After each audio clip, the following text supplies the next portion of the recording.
građanski rat i okupacija u Crnoj Gori od 1941. do 1943. Taj prvi deo rata je posebno značajan u Crnoj Gori jer mnogo toga se dogodilo i mnogo toga što je odredilo ili predodredilo dalji tok događaja. Na prvom mjestu to je okupacija, razume se, fašistička, narodni ustanak 13. jula 1941. godine i građanski rat koji je nakon toga usledio, ne odmah, ali već krajem 1941. početkom 1942. godine su bitno odredili, uticali pa i odredili dalji tok događaja na prostoru bivše Jugoslavije, kasnije i u Srbiji, u Bosni i u Jugoslaviji uopšte.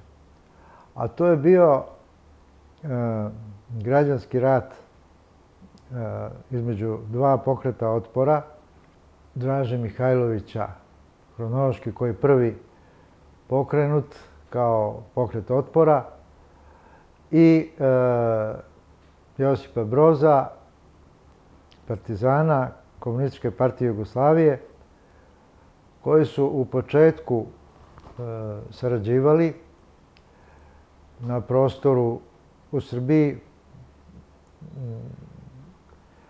u prvom delu ustanka u oktobru 1941. do novembra. Imali su zajedničke akcije protiv okupatora, pa je došlo do sukoba između njih i kasnije se taj sukob između četnika i partizana, kako se obično, što kažu kolokvijalno, naziva, jer četnici je jedan neadekvatan termin, pošto četnici su, kao kad bi se reklo vojska, kao kad bi se reklo čete ili precizan naziv je Jugoslovenska vojska u otadžbini, jer bilo je četnika koji su bili u sukobu sa četnicima Draže Mihajlovića, četnici Koste Pećanca i tako dalje. Bilo je komplikovano u svakom slučaju i u Srbiji, a pogotovo u Crnoj Gori, pa i u Bosni i Hercegovini. Dakle, važno je razumeti šta se u stvari događalo mimo one konvencionalne historiografije koja je štancovala jedan te isti, što kažu, narativ, retoriku koja je bila veoma jednostrana, veoma politički instrumentalizovana i veoma pristrasna. Dakle, šta se dešava u Crnoj Gori? U Crnoj Gori stvari počinju da se dramatizuju posle, kad će biti godišnjica, posle 12. jula 1941. godine, kada se na Cetinju proglašava crnogorska državnost pod rukovodstvom Sekule Drljevića i jedne ad hoc vlade, skupštine, teško reći skupštine, okupatorske, u svakom slučaju tvorevine, koja je trebalo da bude stvorena po uzoru na NDH. To je bilo veoma nategnuto, jer je imalo veoma malu podršku, skoro nikakvu. Postoje, naravno, dokumentacija, postoje italijanski dokumentarni filmovi koji se mogu konsultovati na internetu kako je to izgledalo sa zastavom, takozvanim Alaj barjakom. Znači nije bila crnogorska zastava, nego ratna zastava Crne Gore. Ova koja je danas državna zastava nije isto ratna zastava i državna zastava. Razlog je bio zato što je državna zastava Crne Gore gotovo ista ili ista kao i zastava Srbije. Znači moralo je da se izmisli neka druga, neka nova zastava. Znači pod tom zastavom Sekule Drljevića, Alaj barjakom, dvoglavi orao na Crvenom polju, koja je bila ratna, a ne državna zastava, se proglašava kvislinška okupatorska tvorevina Crna Gora 12. jula na Petrovdan.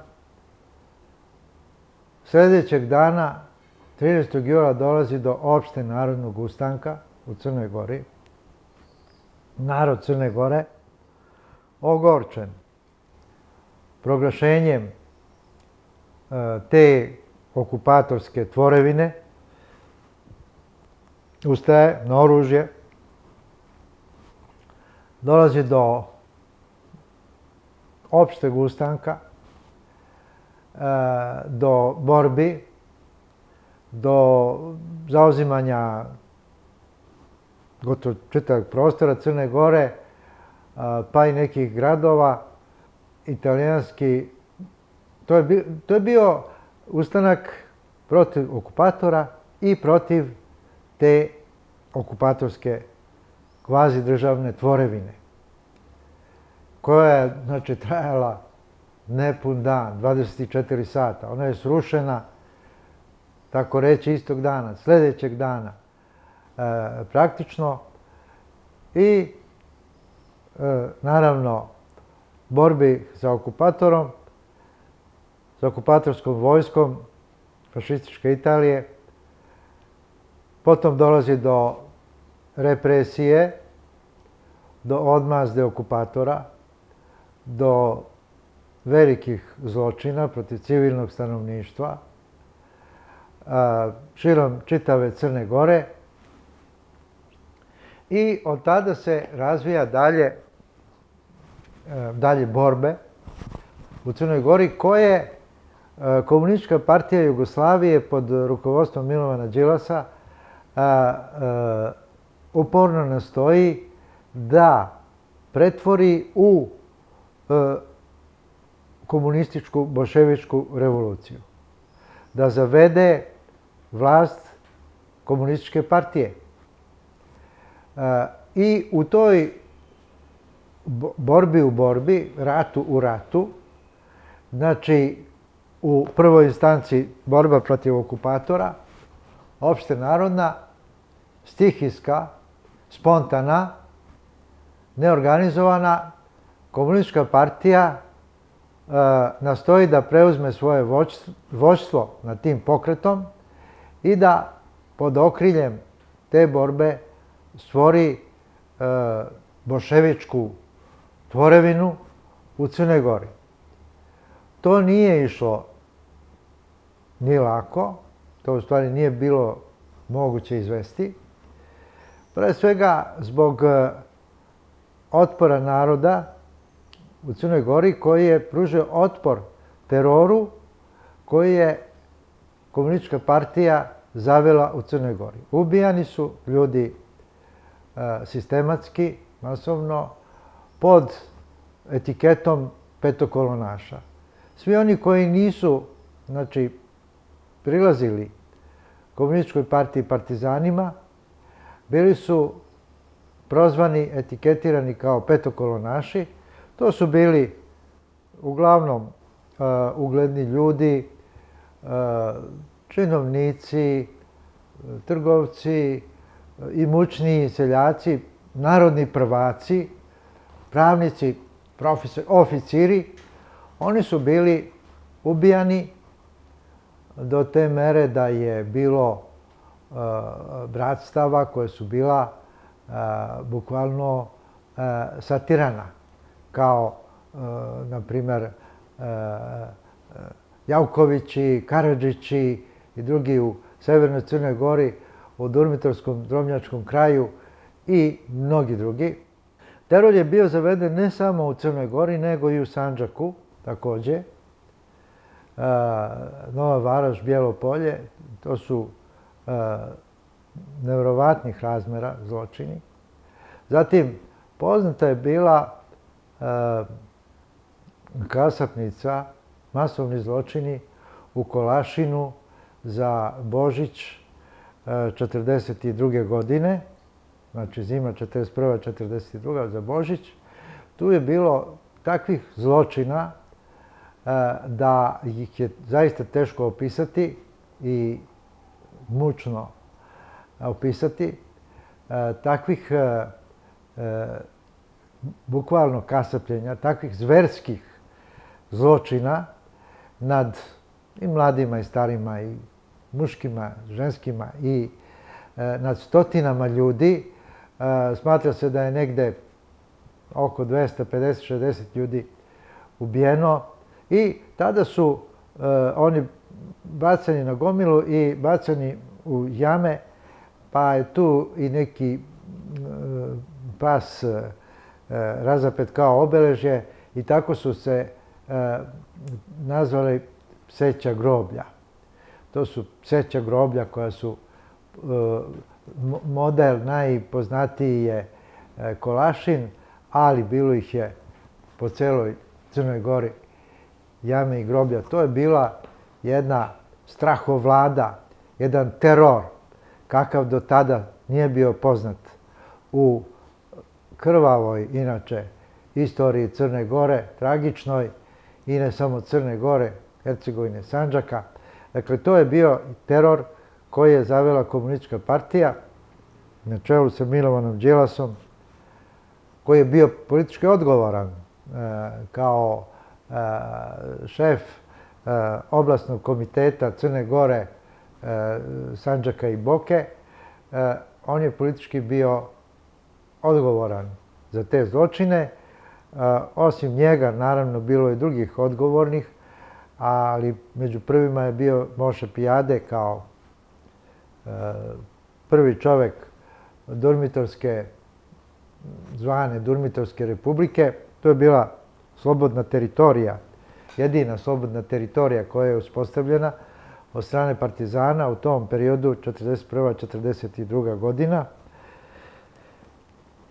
gdje je vršen sistematski teror, ubijanje čitavih familija, neki put bez ikakvog razloga, bez ikakvog suđenja, bez povoda. Tu su bili ljudi ugledni kao što je bio Spasoje Tadić, koji je bio istaknuti komita iz Prvog svjetskog rata. Bilo je otpora i među partizanima zbog tog ubijanja. Zatim, kao što su bili braća Đakovići u Šarancima, koji su zverski ubijeni na Svetog Savu 1942. godine na Žabljaku. Bilo je pokušaja i među partizanima da se to spreči, Velimir Knežević. Ti pokušaji su kažnjavani. Bilo je Tadića, partizana, koji su životom platili to što su pokušali da spreče te zločine, da se suprostave kao partizani, kao komunisti. Nije vredelo ništa. Zločini su bili masovni ne samo u Crnoj Gori, u istočnoj Hercegovini, na primjer, gdje je narod sam se digao na oružje posle zločina, masovnih zločina i masovnih grobnica, jama, koje su ustaše počinile 1941. godine. Narod istočne Hercegovine se digao na oružje, prognao ustaše, sam narod, bez ičije pomoći. Ustaše su morale da napuste istočnu Hercegovinu i tada dolaze partizani i na isti ili sličan način kao u Crnoj Gori uspostavljaju svoj teror nad tim istim narodom. Znači,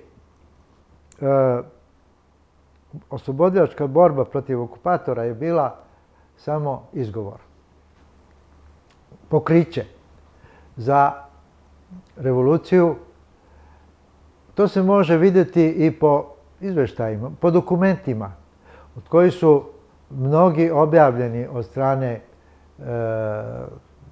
Istorijskog zavoda Jugoslovenske narodne armije, koji je objavio blizu 200 tomova tih dokumenata između 1952. i 1993.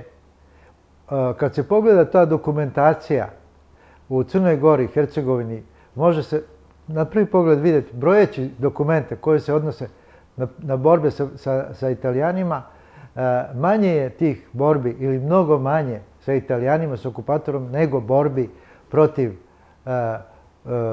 ubijanja petokolonaša i borbi sa četnicima. Znači, građanski rat je bio primaran, odnosno borba za vlast. Imao je prednost nad borbom protiv okupatora. Dakle, to je bila, također, naravno, time je bila zahvaćena i istočna Bosna, Sandžak, čitav taj prostor, znači Crna Gora i njeno neposredno okruženje, istočna Hercegovina, Sandžak, istočna Bosna. Šta se dešavalo u stvari? Desilo se to da posle katastrofe u Užicu, kada su Nemci munjevito razorili Užičku republiku i gde je izginulo oko 2000 partizana od ukupno možda 5 ili 6 hiljada, znači svaki treći partizan je poginuo. Tu katastrofu partizani su teško mogli da prebrode, povukli su se u neredu, u bekstvu preko Zlatibora i Sandžaka u zimu, znači decembar, januar 1941. 1942. Povukli su se u neredu preko Sandžaka do istočne Bosne, do Foče. I tu je bio glavni štab od februara 1942. do proleća 1942. Nekoliko meseci je glavni štab boravio u Foči, znači u jednom gradu, na teritoriji NDH, bez borbi, što je vrlo simptomatično, bez borbi sa ustašama, praktično na tom prostoru. Znači, samo po sebi postojala neka prećutna, u najmanju ruku, o tome se najmanje zna, ali se prezume samo po sebi, postojala neka prećutna volja o nenapadanju, o međusobnom nenapadanju. Partizani su izagnani sa tog prostora od strane Nemaca, ne od strane Ustaša. Ustaše su bili samo pomoćna vojska nemačka, nisu imali drugog izbora, u proleće 1942. godine. Tu u Foči glavni štab je imao nekih tih preostalih 4000 ljudi. Na papiru Vlado Dedijer kaže da je naoružanih nije bilo više od 3200. Tih preostalih partizana koji su izbegli iz Srbije i koji su bili u stvari obezbeđenje glavnog štaba, jedna vrsta, glavnica snaga partizanskih. Drugi deo snaga bio je u Crnoj Gori. Kada su partizani pobegli iz Užica, odnosno iz Srbije, Broz je tražio od Đilasa da mu pošalje 2000 ljudi, da nadoknadi onih 2000 izgubljenih života u Užicu.